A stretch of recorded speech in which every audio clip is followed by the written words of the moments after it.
কি বিয়া করলাম বল লাগা ফিরি পাইলাম লাস্টে বিয়া করলাম বউ টিকটক করে এই বিয়ে বউর রাহন যাইতো না এই বউর একটা কাম হইরা এইটার কাম হইরা জীবনটা খুলা এই যে কষ্ট করতেছি বউ ফুলান পালতে পালতে জীবন শেষ শরীর মূল গাইমা শেষ হয়ে গেল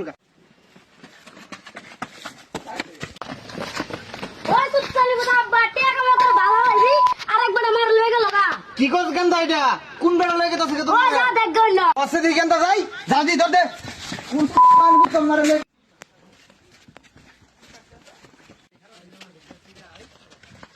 জান এখান থেকে আমরা সরাসরি কক্সবাজার যাবো। জান ওই বুড়া সুদে না কামড়ে মোর গা। চলো চলো তাড়াতাড়ি চলো ওরা এসে বলবো। ও যাও না আগামী ক্যামেরা মোবাইল কিনা দেন তো যাও না টিকটক করা লাগিয়া কুত্তানের ভূত বড় আড়াইলি না আড়াইলি লসাব্বা জায়গা বড় ডাগাছে আড়া নাম বইয়ের কি বাংলা সব আছে ল জায়গা হ গেন্দা ঠিকই কইছস কাজের দিনটা কাম হইরা কালে বিয়া হইরা এলাম